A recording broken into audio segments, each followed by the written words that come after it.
오늘 말씀은 하나님의 변론 이런 말씀을 증거합니다. 하나님의 변론. 우리는 한 가족들 사이에서 뭔가 서로 불만이 있어가지고 또 서로 말도 하지 않고 지낼 때가 있고 또 그럴 때면 마음이 몹시 답답함을 느끼게 됩니다. 그럴 때 부모님이나 그 가정의 이제 장남이 말을 하지 않고 이제 불만을 가진 채로 사는 이제 다른 자녀들이나 또 동생들을 불러놓고 도대체 뭐가 불만인지 실컷 얘기해봐라 이렇게 얘기할 것입니다. 마찬가지로 하나님께서 이 유다 백성을 세워놓고 유다 백성을 향해서 도대체 내가 너희들한테 안 해준 것이 뭐라고 이렇게 불만이 많고 우상을 섬기고 그러냐 이렇게 따지려고 하십니다. 근데 하나님께서 이번에 이렇게 유다 백성에게 따지는 것은 단순히 서로의 잘잘못을 따지는 정도가 아니라 이 법적인 그런 성격을 가지고 있습니다. 그래서 하나님의 이 변론에 대해서 이제 유다 백성이 제대로 대답을 하지 못하면 유다 백성은 법적인 그런 책임을 져야 하는 것입니다. 보통은 가까운 사람들 사이에도 이 논쟁을 벌이게 될 경우에 다른 사람이 거기에 끼어들 필요가 없잖아요. 대개 이제 사랑하는 사람들 사이에는 이야기를 꺼내고 시작하는 게 좀 어려워서 그러지 한번 이야기를 시작하면 얼마든지 자기들끼리 또 그 문제를 해결할 수 있을 때가 많죠. 근데 만약 사랑하는 사람들끼리의 대화에 증인을 세워야 될 정도다. 이렇게 문제가 이렇게 될 정도라면 이거는 보통 심각한 문제가 아니죠. 지금 하나님은 이스라엘 백성과 이 논쟁하는 장소에 증인들을 세우고 계세요. 하나님께서 이렇게 하시는 것은 하나님과 이스라엘 백성 사이가 얼마나 심각한 정도로 벌어져 있는지를 잘 보여주는 것이죠. 1절과 2절 다시 한번 읽습니다. 너희는 여호와의 말씀을 들을지어다. 너는 일어나서 산을 향하여 변론하여 작은 산들이 내 목소리를 듣게 하라 하셨나니 너희 산들과 땅의 견고한 지대들아 너희는 여호와의 변론을 들으라. 여호와께서 자기 백성과 변론하시며 이스라엘과 변론하실 것이라. 하나님께서 이스라엘 백성하고 논쟁을 하시면서 사람을 증인으로 세우시는 것이 아니고 말도 하지 못하고 알아듣지도 못하는 이 산이나 높은 언덕 이걸 증인으로 삼아서 지금 말씀하고 계십니다. 이렇게 산이나 언덕을 증인으로 불러서 말씀하신 이유가 뭘까? 그것은 우리 인간들 사이의 언약은 살아있는 동안만 해당되거든요. 그렇지만 하나님의 언약은 다 이게 영원한 영속적인 것들이기 때문에 살아 움직이는 생물의 수명도 한정이 있고 그래서 증인이 될 수가 없어요. 즉 하나님의 언약은 언약을 맺은 그 사람들에게만 해당이 되는 것이 아니라 그 후손들한테까지도 똑같이 적용이 되는 언약입니다. 그래서 조상이 언약을 맺었으면 후손들도 마치 자신이 직접 그 언약에 사인을 한 것과 같은 그런 이제 의미를 갖게 되는 것이죠. 하나님은 이스라엘 백성이 이 가나안 땅에 들어올 때도 에발산하고 그리심산이 이제 양쪽으로 서 있는데 그 산들을 증인을 삼아서 언약을 세우게 하셨습니다. 왜냐하면 하나님의 말씀의 효력은 영속적이기 때문에. 근데 이 하나님이 작은 산이나 이런 언덕을 증인으로 부르시는 또 다른 이유가 있는데요. 그것은 이스라엘 백성이 하나님의 말씀을 가장 많이 어긴 곳이 바로 이런 산들과 언덕 위에서였기 때문에 그렇습니다. 이스라엘 백성은 평지보다는 높은 곳이 더 신에게 가깝다, 하나님에게 이제 가깝다 그렇게 생각하죠. 그래서 산 위에 있는 나무 밑에서 하나님이 금지하신 이런 우상의 제사도 많이 드렸고 음행도 많이 하고 그랬습니다. 그러니까 이 산이나 작은 이런 언덕은 이스라엘 백성의 말하자면 범죄 현장인 셈입니다. 또 산이나 작은 언덕을 증인으로 세우시는 이 세 번째 이유는 앞으로 하나님이 이스라엘 백성을 이렇게 심판을 하시면 산이나 언덕에 있는 이 심판하시기 때문에 이 나무들도 전부 불에 타거나 베어지고 거기에 사는 들짐승들도 모두 죽거나 없어지기 때문에 하나님께서 이렇게 미리 증인으로 세우시는 거예요.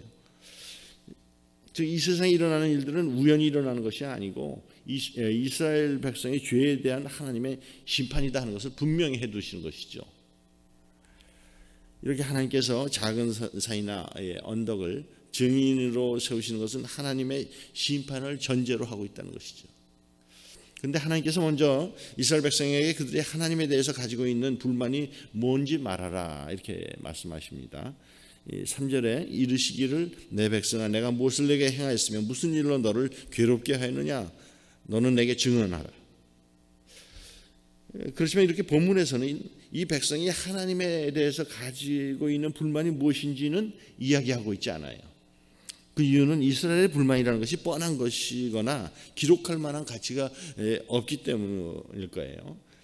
그런데도 우리한테는 이런 불만이 중요할 수가 있거든요. 우리는 사실 말도 안 되는 이유를 가지고 하나님을 떠나는 일이 많기 때문에 그래요. 그러면 이스라엘 백성이 가졌던 불만들이 어떤 것들이 있었을까? 가장 큰 불만은 하나님은 우리를 사랑한다고 하면서도 이 세상에 믿지 않는 사람들처럼 잘 살게 해주지 않으신다 이런 거예요. 그러나 하나님께서 처음부터 우리에게 많은 걸 주시면 우리가 참 교만해져 가지고 더 이상 하나님을 의지하려고 하지 않는다는 걸 잘 알고 계세요. 그래서 우리는 하나님이 우리를 축복하지 않는 것은 하나님이 능력이 없으시거나 우리를 사랑하지 않는 것이다 이렇게 생각해 가지고 하나님을 멀리하고 세상으로 갈 때가 많죠. 또 이스라엘의 백성이 갖는 이런 불만은 또 어떤 게 있냐면 하나님만 의지하고 살아가려고 그러니까 미래가 불안하다는 거예요. 세상 사람들은 딱 자기들 눈에 보이는 걸 의지하고 그런 것들을 이렇게 쌓아놓고 살아가기 때문에 별로 불안한 생각이 안 들어요. 그런데 하나님의 백성은 눈에 보이지 않는 하나님을 의지하고 살아가야 되기 때문에 언제나 불안해해요. 그래서 이스라엘 백성은 할 수 있는 대로 하나님보다는 눈에 보이는 이 말이라든가 돈이나 군사동맹 이런 걸 가지고 붙들려고 그랬단 말이죠. 그 다음에 또 이제 불만이 있는데 세 번째 불만은 우리가 하나님을 의지하며 산다고 해가지고 어려움이 생기지 않는 것이 아니더란 말이죠. 이거는 하나님이 우리를 사실은 그런 어려움이 생기는 것도 우리를 이렇게 연단하셔가지고 더 성숙한 신앙으로 만들려고 하는 것이지만은 우리는 왜 하필 나한테 이런 어려움이 와야 되는지 잘 이해가 되지 않는 거예요. 그래서 우리 믿는 자들은 하나님을 잘 믿어도 고생하고 우리가 그냥 하나님을 떠나서 세상으로 나가도 고생을 한다고 할 것 같으면 차라리 내가 세상으로 나가가지고 내 실력을 실컷 발휘해보자 뭐 그런 마음이 들게 되는 거죠. 하나님이 이스라엘 백성이 하나님을 멀리하고 이렇게 우상을 이렇게 섬기거나 세상을 따라가면 하나님께서 조치를 취하시곤 하셨는데 하늘에서 비가 오지 않게 한다거나 또는 이제 외적이 침략을 해가지고 농사 지어놓은 것들을 다 약탈해가고 빼앗아가게 그렇게 만든 경우가 많죠. 이거는 하나님께서 이스라엘 백성에게 그들이 세상을 따라가는 것이 전혀 그들이 이 복을 받는데 도움이 되지 않는다고 하는 것을 가르쳐 주려는 그런 것이었거든요. 그런데 이제 백성들은 하나님의 그런 의도를 깨닫지 못하고 하나님이 자기들을 미워하신다 이런 식으로 생각했죠. 우리는 때때로 이제 사랑하는 사람하고 다투게 될 때 본의 아니게 두 사람이 서로 지금까지 지내왔던 그런 얘기를 줄줄이 이야기할 때가 있습니다.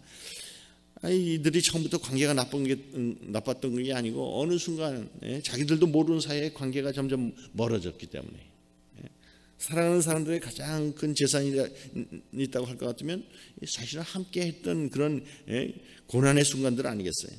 왜냐하면 그 고난들이 모여가지고 현재 자신들을 만들었기 때문에 하나님은 이스라엘 백성에게 그래서 지금까지 하나님께서 이스라엘 백성과 함께 하셨던 그런 때를 기억하게 하십니다. 4절 5절 함께 있습니다. 내가 너를 애굽 땅에서 인도해내어 종노릇하는 집에서 속량하였고 모세와 아론과 미리암을 내 앞에 보냈느니라. 내 백성아 너는 모압 왕 발락이 꾀한 것과 부올의 아들 발람이 그에게 대답한 것을 기억하며 시딤에서부터 길갈까지의 일을 기억하라. 그리하면 나 여호와가 공의롭게 행한 일을 알리라 하실 것이니라. 이스라엘 백성이 하나님으로부터 멀어지고 하나님의 축복을 잃어버린 이유가 어디에 있을까요? 그거는 이스라엘 백성 자신들의 본질이 다른 백성들하고는 다르다는 것을 생각하지 않았기 때문에 그래요. 하나님께서 이스라엘 백성에게 말씀하시는 과거는 이스라엘 백성이 애굽에서 나온 이후로 이 광야에서 훈련을 받고 요단강을 건너서 가나안에 들어갈 때까지의 그 체험이었습니다. 이스라엘 백성의 이 소중한 것은 사실 이러한 체험 안에 모두 다 들어있는 거예요. 사실 이스라엘 백성이 가장 좀 고통스럽고 기억하고 싶지 않은 때가 있다면 이들이 애굽에서 노예 생활하다가 나온 거라든지 또는 그들이 정말 척박한 광야에서 40년을 돌아다닌 것일 거예요. 그러나 이스라엘 백성의 모든 사실은 비밀과 모든 이 백성의 미래가 그 안에 다 들어있거든요. 그래서 이스라엘 백성을 이해를 하려면 우리가 출애굽을 알아야 되고 그들의 광야 40년 헤맸던 것을 이해를 해야 돼요. 이스라엘 백성의 나머지 역사는 바로 이 출애굽과 이 광야 40년을 확대한 것에 불과한 거거든요. 하나님은 애굽에서 종살이 하던 이스라엘 백성을 속량해서 이스라엘 백성을 존재하게 그렇게 만드셨는데요. 이스라엘 백성의 이 존재의 뿌리는 출애굽 사건이란 말이죠. 내가 너를 애굽 땅에서 인도해내어 종노릇 하는 집에서 속량하였고, 하나님께서 이스라엘을 이 속량하였다는 것이 무슨 뜻입니까? 이건 하나님이 이스라엘 백성을 위해서 대가를 지불하고 그들을 샀다는 뜻이거든요. 하나님께서 이스라엘 백성의 수만큼 어린 양을 죽게 하셨어요. 그런데 놀라운 것은 어린 양으로 대속하지 못한 이 애굽의 모든 장자들은 다 죽임을 당했잖아요. 사실 애굽 땅에 있는 사람들은 다 죽음을 당해야 됐었는데 하나님 말씀을 믿고 어린 양의 피를 문설주에 바른 그런 이스라엘 백성들의 장자는 다 살게 됐잖아요. 이제부터 그래서 이스라엘 백성은 절대로 자신들의 가치를 이 세상의 가난한 사람들하고 비교해서는 안 되는 것이었죠. 왜냐하면 이스라엘 백성들은 노예로 있다가 이 돈 주고 이미 노예에서 해방이 된 속량이 된 자유인들이 됐지만은 가난한 사람들은 아직 죄의 속박이 되어 있는 노예나 인질의 상태에 있기 때문에 그렇습니다. 우리도 세상에서 자기 욕심대로 성공해서 잘 사는 사람들하고 자꾸 우리 자신을 비교하려고 해서는 안 되죠. 왜냐하면 우리는 하나님 앞에서 죄에서 속량이 돼서 자유를 얻은 사람들이기 때문에 그렇습니다.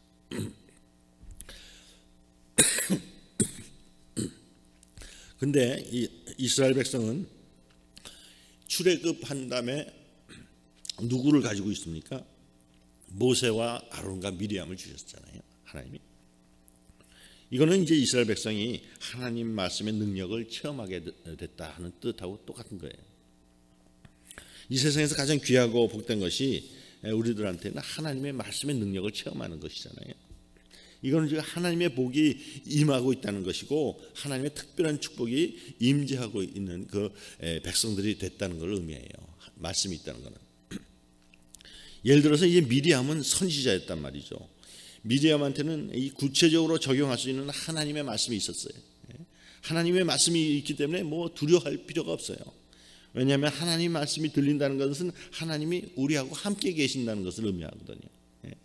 양들한테 목자의 음성이 들린다는 건 목자가 자기들한테 함께 있다는 것을 의미하기 때문에 양들이 뭐 아무것도 걱정할 필요가 없어요. 왜냐하면 양에 대해서 걱정해야 될 사람은 목자지 양 자신들이 아니니까요. 아이들도 부모님과 함께 있으면 뭐 아무것도 걱정할 필요가 없잖아요. 왜냐하면 이 아이들의 문제를 걱정할 사람은 부모님이니까요.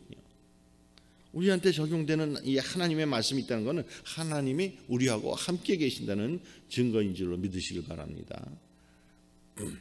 그 다음에 이제 아론은 제사장이었잖아요. 우리가 죄를 지으면 하나님의 은혜와 축복이 딱 막히게 돼 있어요. 그러나 이 아론은 제사장이기 때문에 언제든지 제사를 통해서 하나님과의 끊어진 관계를 회복시킬 수가 있었어요. 그래서 이 이스라엘 백성도 다른 민족처럼 이렇게 죄를 져도 망하지를 않았던 거죠. 그 다음 이 모세는 이스라엘 백성의 참 능력의 지도자였지요. 모세는 하나님을 대신해서 이스라엘 백성을 인도해냈습니다. 그런데 이스라엘 백성 앞에는 이들을 노예로 부리면서 학대하던 바로가 있었죠. 또 홍해가 가로막고 있었죠. 무시무시한 광야가 펼쳐져 있었죠. 그리고 또 이스라엘 백성이 가는 길에는 아말렉 같은 무서운 적들이 기다리고 있었고 가나안에 또 들어가더라도 그 안에는 아주 팽배한 미신이 있었고 저주가 있었고 근데 모세는 이 모든 적들을 이기고 이스라엘 백성을 축복의 땅으로 인도하잖아요. 이 양에게 그래서 가장 중요한 것이 목자예요.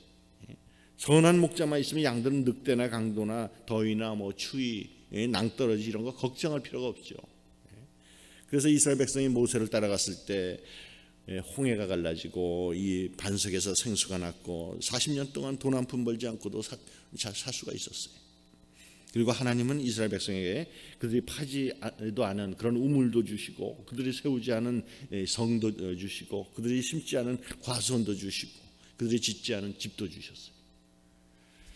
이렇게 이스라엘 백성이 가는 곳에는 언제든지 이런 말씀이 있었고 은혜가 있었고 그렇게 기적이 있었단 말이죠.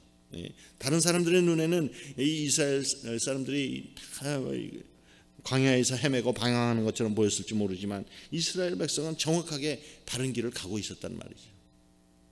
그런데 이스라엘 백성에게는 그들이 알지 못하는 가운데 이 모압 왕 발락의 계교가 있었다. 이 모압 왕은 발람이라는 선지자를 매수해 가지고 이스라엘을 저주게 만들잖아요.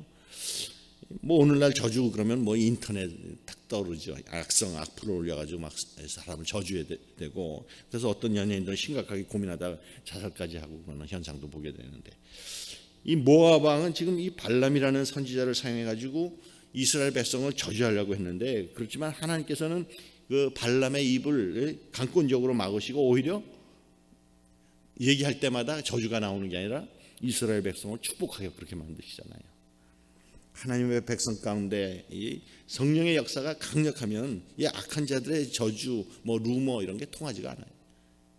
그러나 하나님의 백성이 은혜를 잊어버릴 것 같으면 이런 근거 없는 소문 때문에 교회가 큰 시험에 빠지기도 하고 갈라져서 싸우기도 하고 개인적으로도 큰 상처를 받게 되고 그러잖아요.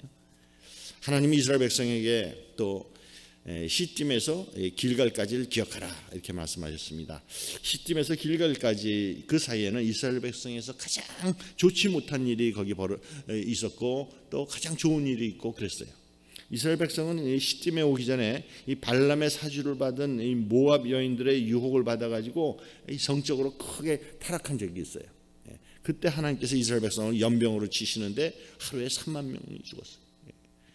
그 후에 이제 이스라엘 백성이 하나님의 능력으로 요단강을 건넌 다음에 길갈에서 죽음을 각오하고 하나님 앞에서 이제 할례를 받잖아요. 이때 이스라엘 백성이 이제 하나님께 가장 헌신되어 있었던 때거든요. 그만큼 이제 하나님 말씀을 철저히 붙들고 있었을 때, 그래서 이제 이스라엘 백성이 하나님 말씀대로 하루에 한 바퀴씩 여리고성을 도니까 손도 대지 않고 여리고성이 이제 무너졌던 것이죠. 그래서 이 광야 40년이 이스라엘 백성에게 의미하는 것은 전혀 이 길들여지지 않았던 이 노예 민족이 하나님의 진리의 말씀으로 길들여져 가지고 정말 십자가 용사가 되는 그런 과정이었다 이렇게 볼 수가 있어요. 광야는 이스라엘 백성을 훈련하던 하나님의 학교였다 이렇게 얘기할 수 있죠. 이때가 바로 이스라엘 백성이 하나님 앞에서 가장 순결하고도 이 아름다운 그런 때였다. 그러면 이스라엘 사람들의 불평에 대한 하나님의 대답이 무엇이었는가?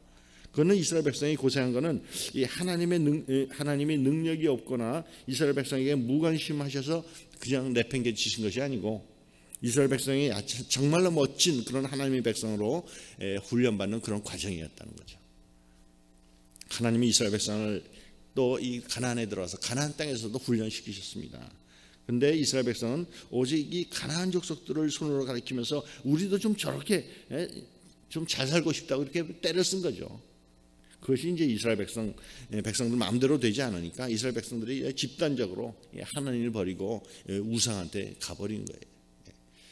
하나님께서 이스라엘 백성들한테 많은 어려움을 주신 이유가 무엇입니까? 그거는 하나님이 그들을 사랑하지 않아서가 아니죠. 하나님께서 어려움을 주신 것은 그들로 하여금 이렇게 거룩할 수 있도록 훈련하기 위해서죠. 이건 우리도 마찬가지예요. 우리도 풍족한 가운데 있으면서 하나님께서 아무리 우리를 훈련시키려 해도 풍족한 가운데서 잘 훈련이 되지 않잖아요. 훈련이라는 것은 거의 아무것도 없는 그런 어려운 가운데 받아야지 그게 훈련이 되는 거지. 근데 이스라엘 백성은 가나안 땅에 들어가자마자 자기들은 뭔가 다 이루었다, 다 되었다 이렇게 생각을 해가지고 하나님 말씀에 그런 훈련을 받으려고 들질 않았죠. 이게 이제 이들의 게으름이고 욕심이고 정욕이었습니다. 그래서 우리는 언제나 지금까지 하나님께서 나를 어떻게 인도하시는지를 이걸 돌아봐야 줄 알아야 돼요. 과거의 욕망에 빠져 있고 우리가 이 세상만 바라보고 살아가던 나를 얼마나 지금 이 나되게 이렇게 변화시켜 주셨는지를 생각하셔야죠. 그리고 우리는 앞으로 나 자신이 완성될 모습에 비하면은 지금 현재의 내가 얼마나 부족한가를 또 늘 생각해야지. 우리 모든 비밀은 내가 처음 주님을 만나고 그 후에 고생하면서 연단받았던 그 속에 다 들어있지 않겠어요?